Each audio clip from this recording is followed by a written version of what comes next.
not your first victory on the Tour de France. Mohoric, welcome to the Roadman podcast. Thanks for inviting me. How are you, my friend? Busy, as always. Looking forward to the first team training camp in Altea in Spain in a couple of days. Sorting out the last tasks for this busy off-season that I had. So, looking forward to the next phase of getting ready for 2024. Is it relaxing to go to training camp because you get to leave the kids behind and your girlfriend just looks after the kids? In a way, yes. I mean, I almost take... I used to hate training camps because I thought that I was better with the routine if I was in charge of everything at home, because I thought I could... that my food was better, that training was better. I could push harder or take it more easy than at the training camp, because in training camp you train in a group, no? So it's not entirely up to you to decide the pace. And I thought that I could sleep better at home, that my bed was better than the shitty hotel bed and all that sort of stuff. But now, since I have little kids, the opinion has changed ever so slightly. So yes, I do look forward to go to the training camp.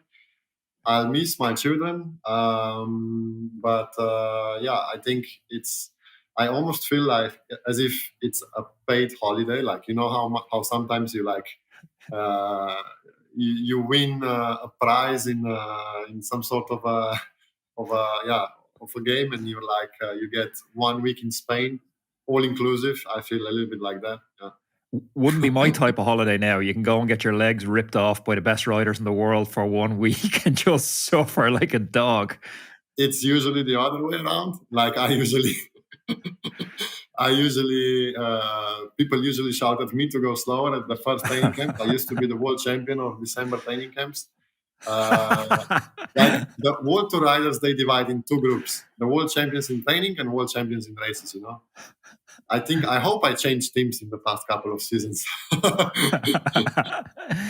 I was thinking about before we came on, I was just sitting down with a pen and paper and I was thinking, what are we going to talk about? And for some reason, my first memory of cycling came back to me. And I think I must have been like 3 or 4 years of age. And I had this like BMX. And I can't really remember riding it too much. I've seen pictures of myself when I was a child riding it, but I can't remember it. But I can remember like the very first memory of it. And me and my friend of mine were trying jumps on this BMX. And we must have been 3 or 4. And one of my friends... I tried this jump and I landed it. And one of my friends tried this jump, my best friend at the time, Rory. Haven't talked to him since. Rory, shout out if you're listening. And Rory tried this jump and he didn't land it. He went over the handlebars and he smashed all his teeth, broke his nose. And he was like 4 years old. And I can still remember this. I went to his house like an hour later to see if he was okay. And there was like handprints in blood on his white front door. And this is like scarred into my memory. So it just kind of got me thinking, can you remember the very first time you got onto a bike? I don't think I can. I remember the day when my parents took off the balance wheels from my bike. And then I remember riding my bicycle when I was like 5 or 6. I don't think I remember anything earlier than that. But I have really nice memories of my childhood. I grew up in a small village in the mountains, basically, not in a city. And we hang out a lot with the other friends from the village. We were riding bikes. We were playing hockey on roller skates. We were playing football, basketball, many different sports and activities. But we also had a farm at home, so I was not free all the time. I was helping my parents out. I wouldn't say most of the time, but some of the time in the afternoon. But I definitely didn't spend any time inside the house. We were always outside, always working or playing.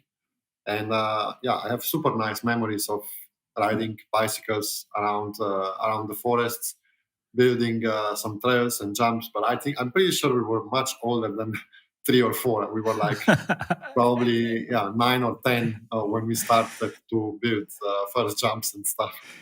Do you remember we used to make those jumps? We used to line people up at the end of the jumps. So like you would start the jump, and then like the first time on the jump, you might have like, I don't know, 2 or 3 people lying after the jump, and you have to try and jump the 2 or 3 people. But then as you got more confidence, you would try and jump 5 or 6 people. But I always hated being the last person. Like when someone's going for a new record, can I jump 7 people? And then you're the 7th person just lying there praying that this guy can jump the 7 people. Okay, I thought we were pretty crazy, but since you just told 2 crazy stories, I'm now a little bit more at peace with myself. So I thought we were risking our lives, but you guys were definitely next level, I would say.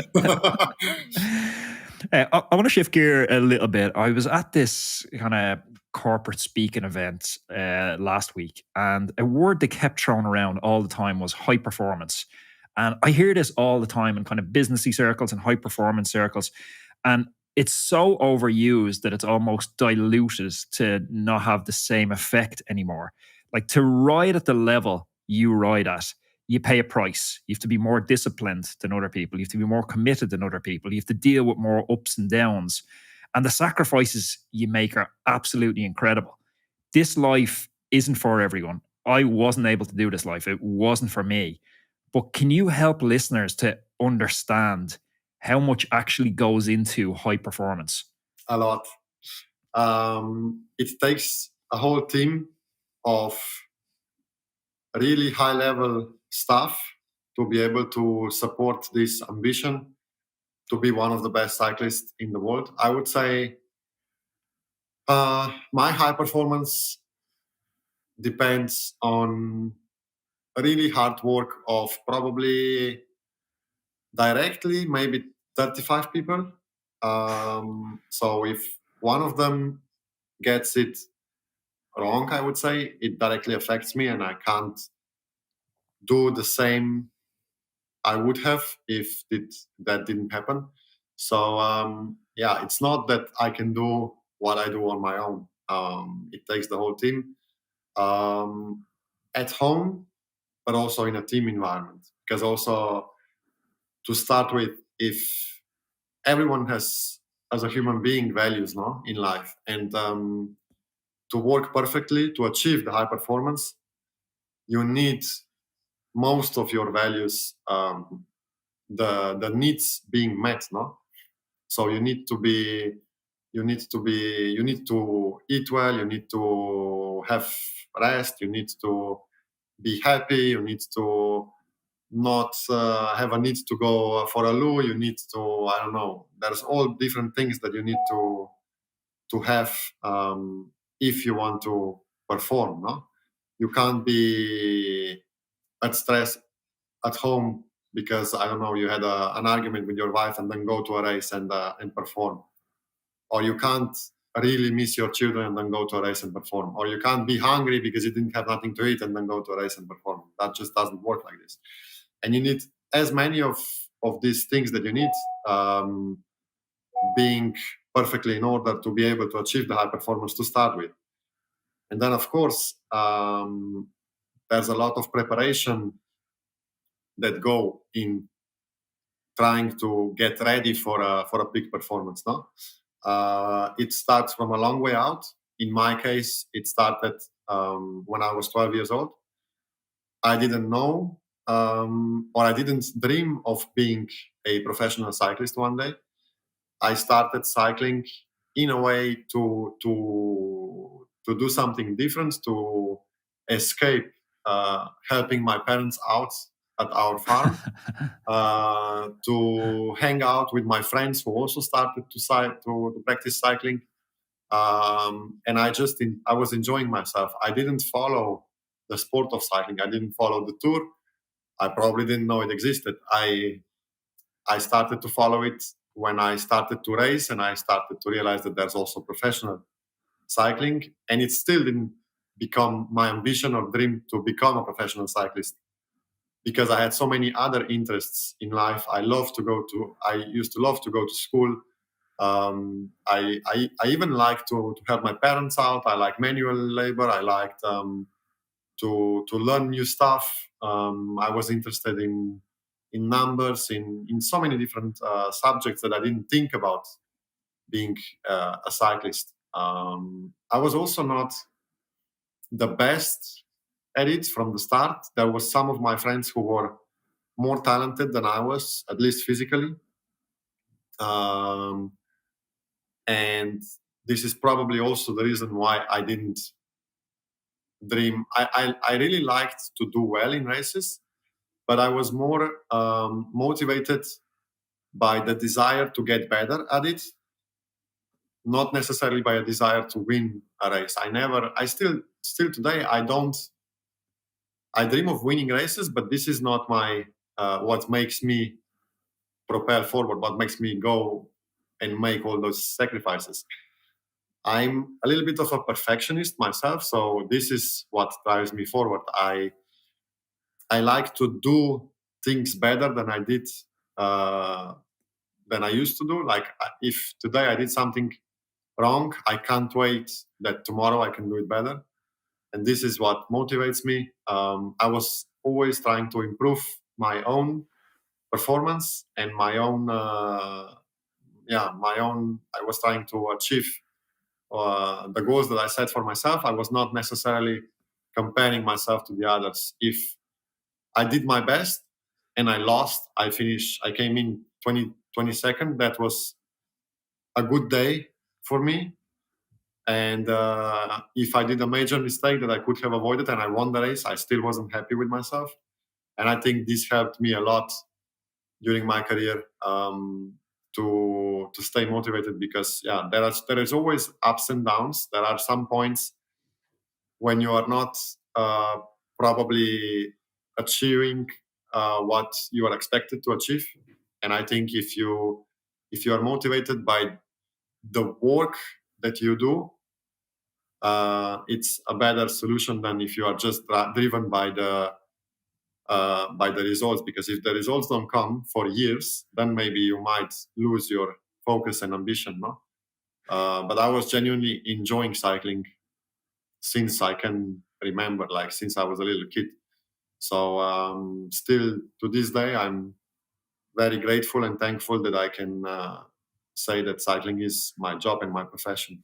I'm really excited to announce our show sponsor today is Silca. For those of you who might not know, Silca offers best in the game bike accessories like tools, pumps, plus all your everyday bike maintenance kit like chain wax and even sealant. What sets Silca apart is their commitment to quality, beauty and craftsmanship. Trust me, these products are built to last. I've been replacing my track pump probably on average every 2 years, but my dad has had a Silca track pump since I can remember, and it's still going perfectly strong, almost without a blemish on it. So if you want to spoil yourself, or maybe you want to treat one of your cycling friends, they have so many amazing products over on the Silca website. There's torque wrench sets, bike bags, 3D printed bike computer mounts and loads of other really cool pieces all over there. And as a Roadman listener, you can get 13% off all Silca products. Just use the code ROADMAN13 at checkout. Not only does this get you a fantastic deal, but it also lets Silca know that sponsoring this podcast is valuable. Whether you're shopping for a gift or you're treating yourself, Silca has something for every cyclist who hates the throwaway culture and loves quality. So check them out. And don't forget to use the code ROADMAN13 at checkout. The details are in the description below. Is it possible to have balance? You know, if you have a friend that works in the bank, you know, they work till 5 o'clock and then they can come home, they can eat what they want, they can meet friends, have beers, they can stay up late, they can watch Netflix. I guess you're, as a parent, as a boyfriend, you're trying to be many different things. You're not just Mate the cyclist, you're Mate the father, you're Mate the partner, you're Mate the son. Like, how do you balance those conflicting responsibilities with the need to be just always on as a cyclist? For me, it's this is actually one of the easier tasks that I need to do my job well. To start with, when I was young, I never had an issue with other responsibilities that I had. I loved to go to school. I never wanted to skip lessons. I was absolutely hated for that. Nobody, like, I was not the favorite amongst my friends when we were going to school. This is also part of the reason why I felt more accepted when I was training cycling in the afternoon with other friends, because we had the same interests. And my other friends at school, they hated me because I was a geek. I was always the first to raise a hand, and I never wanted to skip lessons collectively, because I knew at one point we will have to make up for it, and I didn't like that idea. I always liked to make the most out of every moment that I was given. I didn't like to hang around and waste time, because if you have so many interests in your life, you can't satisfy yourself if you hang around and if you waste time. I never was a party guy. I never liked to go. I still don't like to go to parties. I don't like to get drunk. I never even think about trying to smoke a cigarette or something like this. And this makes my sacrifice to be a professional athlete much easier. I also don't mind to skip events like, I don't know, family birthdays or other stuff. That doesn't feel like sacrifice to you? No, because I was like always trying to get away or to get. I didn't want to skip a lesson, but I would pay to be able to skip a school trip or holiday that I didn't feel as if there was any use of it except of socializing with your friends. No, I didn't like that part. I was more of an introvert when I was younger, and then I became more open when I got older, and I maybe changed people surrounding me with people who had similar interests to what I have. But you think that changed now as you get older? Like, say, if your girlfriend's, her best friend's birthday is on, or her best friend's wedding, and she's like, Mate, like, you got to come to this. Like, are you happy to go to that, or are you like dodging those situations still? I think I still dodge in those situations. I don't like to dress up. I hate dressing up. I hate. I don't know. Like, sometimes I like, but in a more relaxed environment, like the official stuff, the weddings and all those stuff. I'm so happy that I can say, I can't. I'm at the race, or I'm at the training camp, because that happens like 98% of the time. I wish I had a race or a training camp to get out of those weddings. So I love that excuse. I don't like fancy dinners or I don't know. But I was always like this, so I guess that makes one hard part of my profession really easy. And then to move on from that, I think there's other stuff that where I, because of the type of person I am, have a much easier job than some of my colleagues. Because, for example, I think I would take same care of my body if I had an office job, for example. I would still probably go ride my bike or do some other type of physical activity at least an hour or 2 hours a day, and maybe try to squeeze a little bit more on the weekend. I would still probably try my best to eat in a healthy way, to drink plenty of water, and so on. I think it makes me feel better. I don't feel I'm doing a sacrifice when I try to eat healthy and care about what I put in my body. Like, I realize that our lifespan is not that long. Like, years tick by and you don't even realize. And I hate when I have a health issue because I didn't take care of something properly. Like, I didn't. I always brush my teeth, but I didn't take the same care of my teeth when I was a child that I do now, and I hate myself for that. Of course. So you wouldn't just sit down on the couch and watch a Netflix movie and say, "I'm going to have a tub of Ben and Jerry's ice cream," though. Yeah, I would never do that. Like, not even in my, if I had a completely different job, and if I didn't Oh, have you're kids, missing out, man. Do it. I hated to. I don't know. I don't like to chill. I don't like to rest. I don't like to. I get nervous when I hang around. I always need to do something. I always need to be under a lot of stress to be happy and to be at peace with myself. This is just how I am. And yeah. So you were My saying that girlfriend you're used to kind of hate me for that because she's the opposite. She loves to Netflix and chill. I hate to do that. But so you're saying you're kind of a perfectionist. So when you look at last year's training, like say we take a period, I guess the most controlled period for a professional cyclist is the off season, where you can implement bigger changes like pedaling efficiency changes, position changes, because it's difficult to do in between races. So if you take a period like the off season and you look at last year's off season and compare it now to your approach to this year's off season, do you take lessons from last year and you say, hey, okay, I done this well, I done this bad, and how do you like deconstruct the best aspects of last year and bring them into this year's training? Or are you just doing the same thing year after year? No, you do a different thing year after year, time after time, not just in off season, but also in other phases of season or getting ready or other aspects of your life entirely. I always try to analyze and think about what happened, why something happened, how can I improve something to affect the outcome, and I try to learn from my mistakes. Of course, you need to recognize your mistakes first to be able to move on. And I think I'm doing a pretty good job. I always felt I was doing a pretty good job of learning from my mistakes, and I got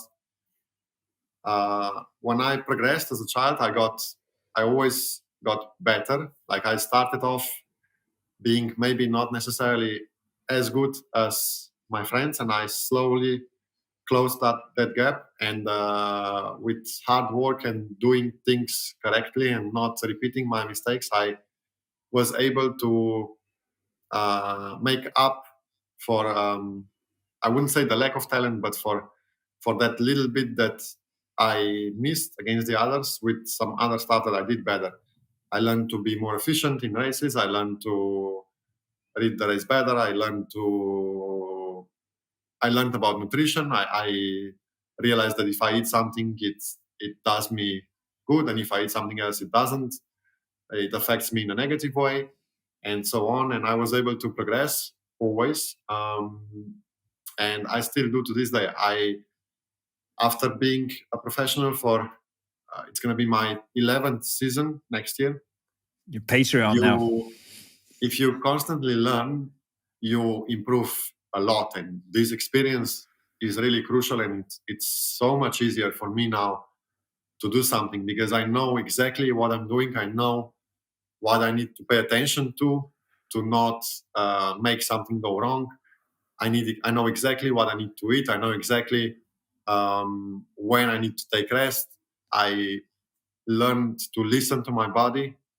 I think the most important thing of all, cycling wise in training, that I learned is that training is there to train to get better, physically better for a race, not to prove anything to anyone or especially yourself. And I don't think I had the confidence when I started, when I in my first years as a professional cyclist, or even before as a junior. But maybe before I didn't think about this so much because I didn't try to achieve anything. I was just enjoying the process. But that's and not also a great thinking point, about Mate, for listeners who are, on the group ride at the weekend where somebody just half wheels all day long. And in their head, they're maybe making sense of it because the half wheel and they're proving their worth inside the group. Maybe they haven't, the people who half wheel are normally the people who aren't as fit, haven't trained as much. So they're half wheeling to prove they belong to this group. But if you use your lens and your analysis to view this, that training is preparation to get better for races. Like it's so obvious that that's the case, but we forget about that. So like by half wheeling and now training in a zone that isn't appropriate for the training session, they're actually making their chances of performing in the race less, not greater. So I fully disagree with that. All right, with go, that hit me. opinion. Do you want me to elaborate on that? Yeah, definitely. I have 10 years of experience with half wheeling. Okay, on you're a either half-wheeler. side of the spectrum. I think half wheeling happens when either of the riders who are in front are not comfortable with the pace, or one of them is stressed about training. So usually it can be that the rider who is half wheeling is not even wary of that, because he's so much stronger than the other guy that this is completely comfortable for him. Yeah. And the other guy just can't keep up, and half wheeling happens. And this is easy to fix. You just need to talk to each other. And if the other guy is a nice person and he has empathy and sort of stuff, I think he will be more than happy to slow down and wait for a climb to then do a higher pace that is comfortable for him. Because a point of group ride is to ride together and to have fun, especially in the part when you actually ride together and have fun. Then if you hit a climb, of course, it's also fun to race each other a little bit, or to do efforts or whatever, no? And then you can adjust your pace accordingly. Or the other situation, when half wheeling happens, I think from my experience, is when one of the riders who are pulling, usually the one who is half wheeling, who is in front, is much more switched on and focused on the effort, no? And not as relaxed, because he's maybe, I don't know, if he has efforts, he's afraid of the efforts that are about to come, or he's thinking about something else. Maybe they're not talking at that moment. They're not engaged in a conversation. I think if you're engaged in a conversation, half wheeling happens much more rarely, because your brain thinks about the conversation, not about the riding pace. So you automatically adjust pace to fit each other, no? But if there is silence and you are each focused on your effort, then maybe one is more switched on than the other. Maybe one had more carbs than the other, and he feels more energized and he just rides harder, you know. And then you also, there's always a solution to half winning. You just need to acknowledge that, not stay quiet and think bad about the other person because he's half willing. Probably he's not even realizing he's half willing. Yeah, That as I'm happens thinking all about the it, and time in as the you're training camp, talking, and if you talk it out, it always works out, I think. as you're talking, I'm thinking about times when I've half wheeled, and you're totally right. Times that I've half wheeled, I've been kind of nervous about my training. I've been kind of nervous that I have an effort coming up and I'm in my own zone, and I'm like, I need to get a benefit from this session. Like, I need to be riding harder right now, but I'm just in my own tunnel. Like, I'm not thinking about anyone else. I'm just like, this needs to be a good session today. This needs to be a good session today.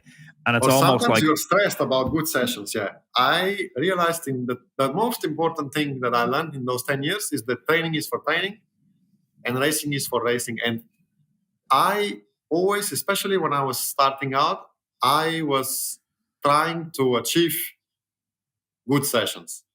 This is the biggest bullshit that you can do. Like, the good session is a session that will make you a better rider. Not a good session. If you did a session that you're really happy with, when you open your file on Training Peaks or Today's Plan or whatever software you might use, I can assure you, that's not an ideal session. You could have done better for your body, and the mechanisms in your body that you're trying to trigger to make you a better rider, if you didn't strive for a good session on paper, if you know what I mean. If you achieved your target average power or your normalized power, if you even like try to force, or if you are looking to do a certain average power during an effort, or do the effort exactly as it's prescribed, you're probably not doing it. You're not doing it wrong, of course not, but you're not doing the perfect job. You're doing the perfect job when you understand what the effort is about, and you learn to listen to your body and try to act accordingly to that, because most of the efforts are there to do something, to stimulate something in your body, more often than not isolating one aspect of performance and trying to work on that to make it better. By isolating that means that you make the effort as easy as you can from the other sides of the performance. So now I use weird words, so I need to explain myself. Like, say you train lactate tolerance. This is the easiest way to explain it, no? Yeah. You can train lactate tolerance by going flat out for 10 minutes, really hard, sustained effort, and you spend, say, second half of that effort building up lactate, and your body gets better at this.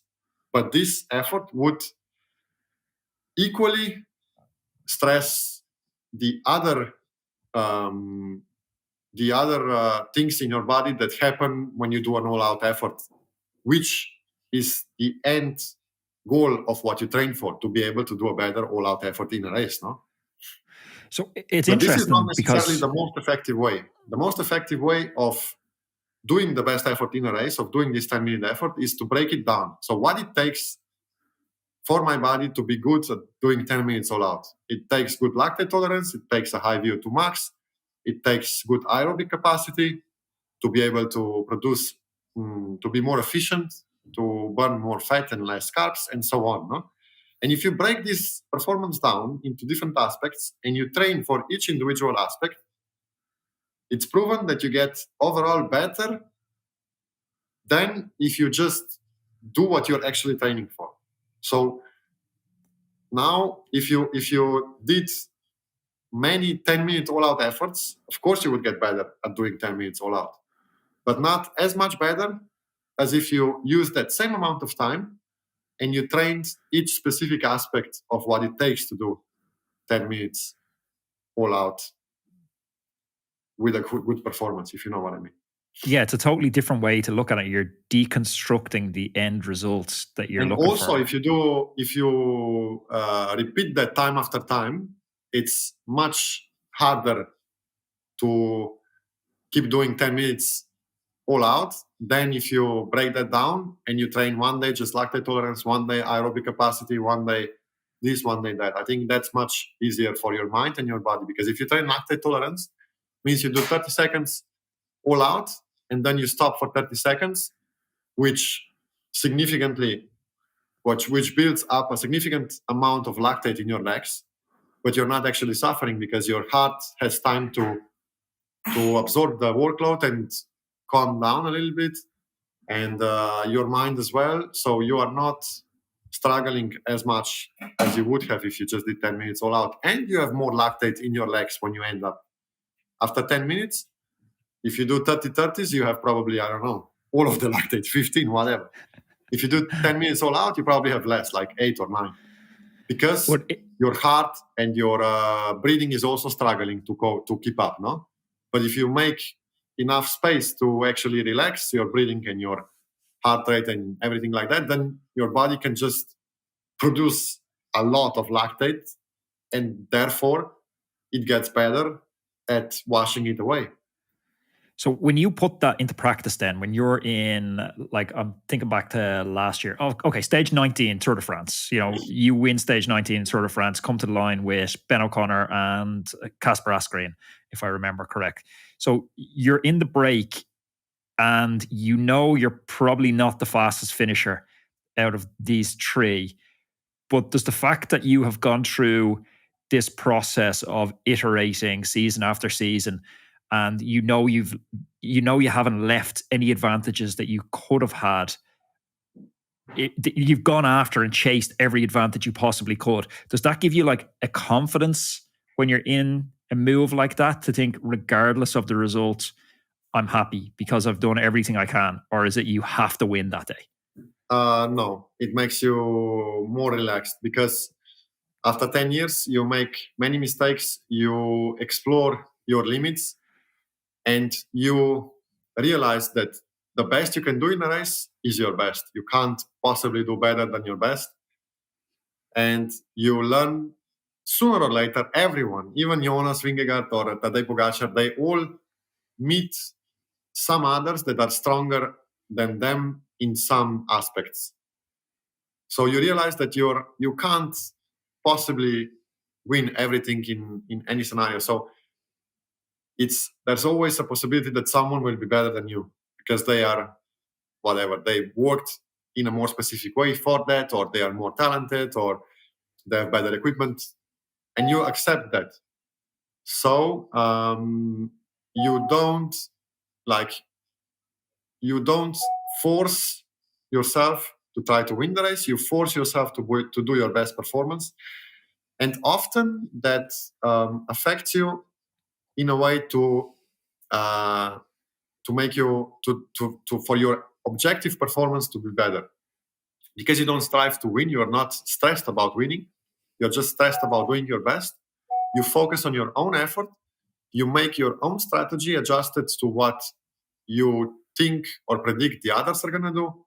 And this ends up being a much better and more constructive way of racing than if you just rely on your emotions and try to force to win or be stressed about winning. How do you measure your efforts that day? So there's you, Ben O'Connor, Casper Asgreen. I would say Casper was probably looked like he was going the strongest that day. He was the But strongest.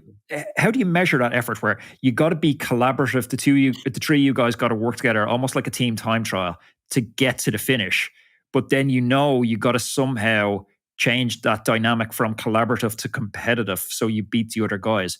How do you measure the effort when you're doing your turns on the front? So you're enough effort to bring the group forward, but also sparing enough effort that when the relationship turns from collaborative to competitive, that you still have a little bit more juice in the tank than the other guys. You need to adjust your intermediate goals to achieve the bigger ambition, which is to try and win the stage. So you need to move from intermediate goal to the next one and so on, and you need to adjust that as you go. So the first goal, of course, is to actually try to be a part of the winning breakaway, or of the breakaway to start with. And you already, not just necessarily, you need to adjust that sometimes. Like sometimes you need to really force yourself and not think about the final and saving energy for the final to actually get in the breakaway, because sometimes physically and psychologically it's hard to do close to like a 95% effort to actually just be in the breakaway to start with. So you need to adjust that. So you start to try to be smart and efficient and not spend too much energy to be in the breakaway. Then if you say, oh, maybe this is the move that is actually going, then maybe you need to force yourself suddenly that you do almost your peak effort to actually just be in the breakaway. Once you achieve that, you move on to the next ambition, which is to save the most energy when the group is still big, when the breakaway is big and rotating together. Then you need to strive to be as efficient as you can be, a zero, to eat well, drink well, be focused, to not forget about any detail, try to be smooth, to be smart, to make sure that you know who you're with, what are their strengths, what are their weaknesses, think about different strategies, observe the others, see who's on a good day, who's not on such a good day, to remember who had difficulties to actually join the breakaway to start with, because then you might adjust your tactics in the final accordingly, because someone might have spent more energy than the others to actually be in the same group with you, and so on. And then as you get to the crucial point of the race in the final, when the breakaway riders attack each other, of course you need to do everything to be in the winning move.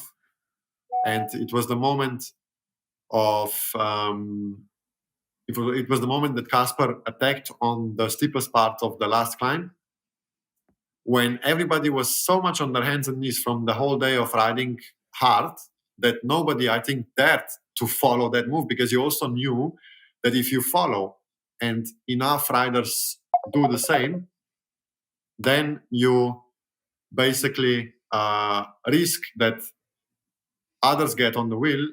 And we were straight after the steep part of the climb. It was an easy part of the climb, and you knew that the others are going to get a tow, and you're basically done for the day. They're going to have advantage over you on the next easier section of the climb.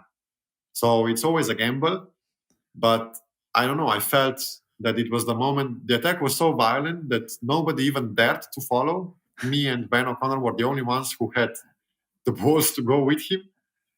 And when I looked back, I knew straight away that it was a done deal. Nobody else decided to have a go. They were all afraid and waiting for each other, because you're always in favor. If you're the last guy who follows the toe, then you're way better off than if you are the third or fourth or the first guy who follows, no? But it's always a risk there's always a risk that someone else is joining and then you're flicked. And then as you move on, you need to make sure that you stay in the position to win the stage. So if you are off the front, you need to work together to put each other in a position to still be in the winning move. Or if you're behind, you need to work together selflessly to actually ride yourselves back in the contention for the win. Because if you're not in contention for win, then you can't win anyway. So you need to forget about everything else and make sure that you're in contention to win the stage. And only when you are sure that this is the group, that the winner is coming from that group, then you start to think then you start to be selfish, and you start to think about your sprint and your strategy in the sprint and so on. And then for the sprint, I knew that Casper was so much stronger and faster. And did you know Ben O'Connor was going to come over the top? Yeah, I knew that my only chance is for Ben to attack and me to completely rely on Casper on covering that move. If Casper didn't cover, I wouldn't have covered and Ben would have won the stage, which was fine with me. But this was my only ticket for stage win. If Casper covered that and I stayed glued to his back wheel and tried to come around him in the last 150 meters. So, yeah, it was, I think if the finish line was 10 meters before or 10 meters after, I would have lost. But fortunately, I perfectly timed my bike throw to be able to get in front of Casper, even though he's much stronger sprinter than I am. Obviously, you've won Tour de France stages in the past, so you have more time to reflect on what it means. But in your interview after, which went totally viral, where you were just super emotional and understandably, chatted to Fred about how difficult it was for the team and the aftermath of Gino as well. But in that moment where you said, like, I wish everyone could have a Tour de France stage, like, what does it mean? How life-changing is it to win a Tour de France stage? There's a huge difference between winning and coming in third. I experienced that myself when I finished third on Puy de Dôme. I was in position to win that stage. I thought I had a shot at one point in the finish climb, like 1K to go or something, before Mike Woods came really strong from the back. And it's a huge difference because in cycling, winning is all that counts. But I think it's also nice because it shows, that even in life, there's always, even in industry or other businesses, like if you are the best, you are the only one there's only one that can be the best, no? And that's always the one who gets the most attention and the most reward for their work. And this is just the way society is. Also, if you look at the other things in nature and other animals, it's similar, no? So it's just the way it is. And there's a huge difference if you win or if you come in second, especially in the Tour and with all the attention that we get. And we want to pay the trust of our sponsors back, of our partners, of our teams, of all the staff that works so hard for us. So there's a lot of stress and responsibility that I feel on my shoulders. I couldn't let you go and finish up without asking Sanremo 2022. Up to then, the greatest ever descent off the Cipressa was 1986. Sean Kelly in Merino, Argentina. Have you seen this one? No. Go check it out on YouTube. I wonder who has the Strava record, you or Sean Kelly, for the downhill. I don't know. I think there was the Strava time is not the fastest from 2022, but I think that because the segment is so short and the start is GPS wise quite similar, like only a couple of meters away from the first hairpin, it might not be the most accurate thing to measure, but I think there are some fans that are really passionate about those times, and they timed it on the TV coverage. And I think I read somewhere, I'm not sure if it's correct or not, but that my time of the descent was the fastest in history by a couple of seconds, which it wouldn't surprise me because the bikes and the tires are much, much, much faster. You can corner faster, and also on the States, there is no relation to the bikes from the past. Our bikes are like at that speed, probably over 40 watts faster. And where did you come up with the idea for the dropper post? Obviously, it's used widely in mountain biking, but come up with the idea. Our head mechanic Philip Tishma did, and he suggested that we test that in winter. And I figured in testing that it made quite a big difference. I wasn't sure if it makes me faster, but I definitely it was much easier to correct mistakes and stay really close to the limit of what traction you have on the bicycle. Because you had that bit where you like overshot the corner and you went slightly into the gutter. The last corner completely, and I slipped on the front, on the back, everywhere, and I almost crashed myself. But I somehow managed to keep control of the bicycle, and I stayed upright. I was terrified watching that. Like, how terrified must your girlfriend have been watching that descent, or your parents? Oh, she never watches racing. No, my family never watches racing. It was shocking. Mate, thank you very much for your time. Best of luck for the season ahead, and hopefully we'll get you back at some point for a bit of an update. Yeah, thank you, Anthony. Hey everybody, thanks for tuning into today's podcast. If you enjoyed this, click up here and check out my conversation with Fred Wright, where he talks about winning the British National Championships and tragically losing his friend Gino Mattier this season. Also, if you have a chance, click over here and subscribe to the channel. I'm going to see you next day.